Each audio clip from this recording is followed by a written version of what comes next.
بسم اللہ الرحمن الرحیم۔ عزیز دوستو، تحقیق و جستجو کی قسط نمبر 19 اور 20 لے کر بندہ آپ کی خدمت میں حاضر ہے۔ انسان نے اس زمین پر زندگی گزارنے کے لیے بے حد پاپڑ بیلے ہیں، بے حد دشوار گزار حالات سے گزر کر دور حاضر تک پہنچا ہے۔ قدرتی آفات اور زمینی مصائب و آلام کا مقابلہ کرتے کرتے انسان کی نسلوں پر نسلیں گزرتی چلی گئیں، وقت گزرتا رہا، دور گزرتے رہے، لاکھوں انسانوں میں سے چند انسان کائنات کے عمیق مشاہدے میں مشغول رہے اور کائنات کے سائنسی اصول حادثاتی اور غیر حادثاتی طور پر دریافت ہوتے رہے اور انسان ترقی کے راستوں پر زینہ بزینہ چلتا رہا۔ آج کی ترقی چند دنوں یا چند سالوں میں حاصل نہیں ہو گئی، اس کے لیے انسان کو صدیوں تک محنت شاقہ اور مصائب و آلام سے گزرنا پڑا۔ کچھ نظریات کو اپنانا اور قبول کرنا پڑا، کچھ نظریات کو مدتوں تک معرض التوا میں رہ کر انتظار کی کیفیت میں مبتلا رہنا پڑا۔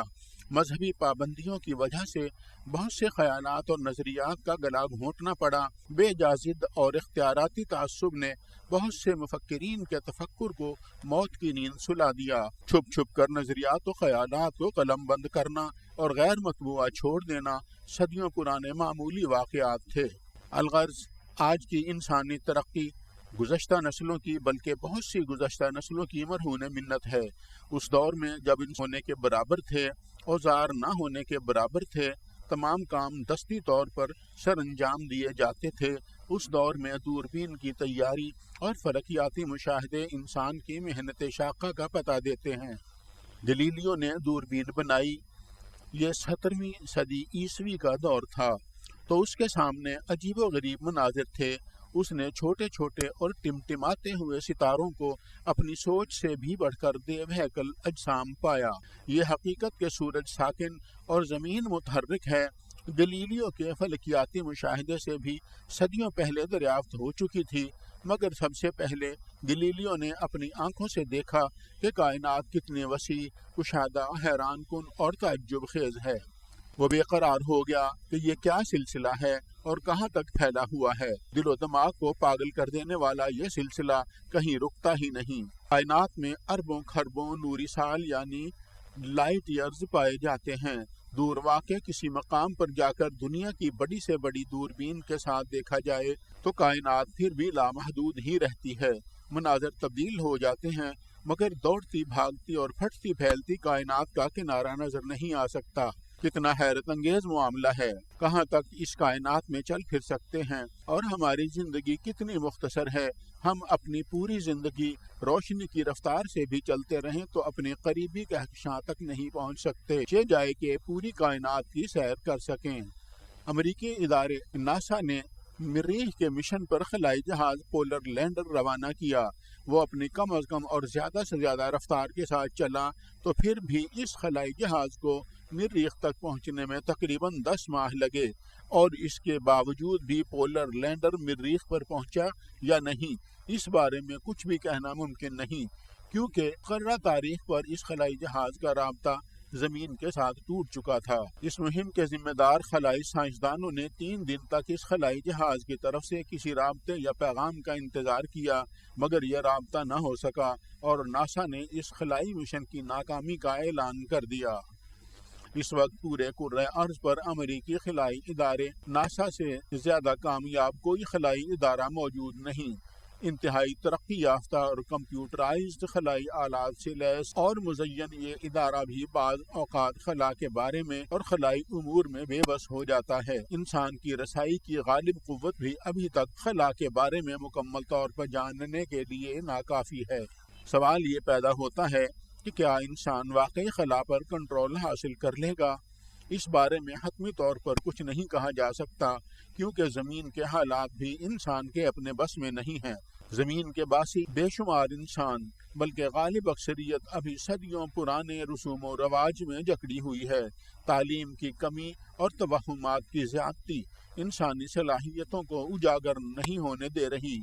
دوسری اقوام کو زیر نگیں رکھنے کی قدیم ترین کوشش اور حکمرانی کی خواہش قوموں کو پنپنے سے باز رکھے ہوئے ہے۔ کرۂ ارض کے پسماندہ علاقے استحصالی نظام کا شکار ہو کر مزید پسماندہ ہو رہے ہیں۔ مذہبی منافرت اور بیجا پابندیوں اور غیر مساوی معاشی حالات اور ادوار انسانی ذہن کو روشن نہیں ہونے دیتے۔ بہت سے قحط زدہ علاقے ابھی تک زمین پر موجود ہیں۔ جہاں خوراک کا حصول ایک بہت بڑا مسئلہ ہو، وہاں ذہن کی صلاحیتیں کیسے اجاگر ہو سکتی ہیں؟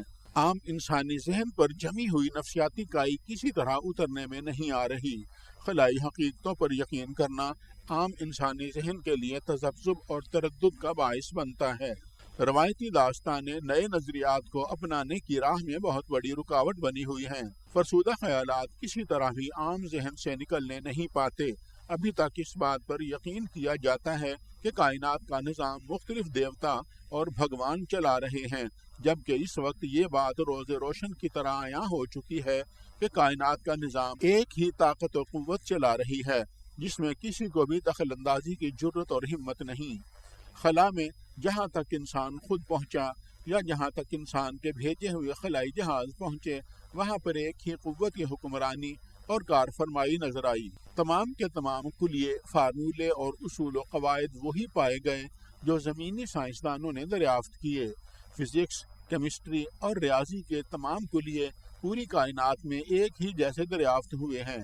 یہ حقیقت کے تمام کلیے اور فارمولے ساری کائنات میں ایک ہی جیسے ہیں، اس امر پر دلالت کرتی ہے کہ کائنات کا نظام ایک ہی قوت اور طاقت کے ہاتھ میں ہے، اور اس کے ساتھ ساتھ سائنس کے آفاقی اصولوں کی صداقت کا ثبوت بھی فراہم کرتی ہے۔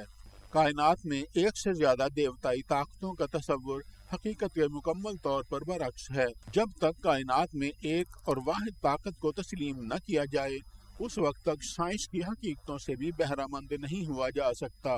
کائنات میں صرف اور صرف ایک ہی ہستی ہے جو کائنات کی خالق بھی ہے اور اس کا پیچیدہ نظام بھی چلا رہی ہے۔ اسی ہستی کا نام خدا ہے۔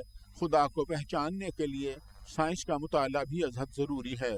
آنے والے وقتوں میں انسان کو ایسا نظام تعلیم وضع اور اختیار کرنا پڑے گا جس میں سائنسی تعلیم اور خدا کی پہچان میں پہلے سے موجود ربط و تعلق کو اجاگر کیا جا سکے۔ اگر ایسا نہ کیا گیا تو انسانی ذہن کے بھٹکنے کے امکانات میں اضافہ کے علاوہ مختلف نفسیاتی مسائل کا سامنا کرنا پڑ سکتا ہے، اور بجائے ترقی کے تنزلی سے دوچار ہونے کے اندیشے سر ابھار سکتے ہیں۔ بلا شک و شبہ اس راستے پر گامزن ہونے کے لیے انسان کو اجتماعی اتحاد کرنا ہوگا۔ بلا تفریق و امتیاز ہر انسان کو سائنسی تعلیم کے ساتھ ساتھ اس لازوال طاقت یعنی خدا کے وجود سے روشناس کرانا ہوگا، بلکہ کائنات کی واحد طاقت یعنی خدا کے وجود کی اہمیت انسانوں کے اذہان پر نقش اور ثبت کرنا ہوگی، ورنہ انسان بھٹکتا رہے گا اور مادہ پرستی سے کچھ بھی حاصل نہ کر سکے گا۔ عزیز دوستو، تحقیق و جستجو کی قسط نمبر 19 اور 20 یہاں ختم ہوئی۔ انشاءاللہ جلد ہی اگلی اقساط لے کر بندہ آپ کی خدمت میں حاضر ہوگا۔ تب تک کے لیے اجازت دیجیے، اپنا خیال رکھیے گا۔ اللہ حافظ۔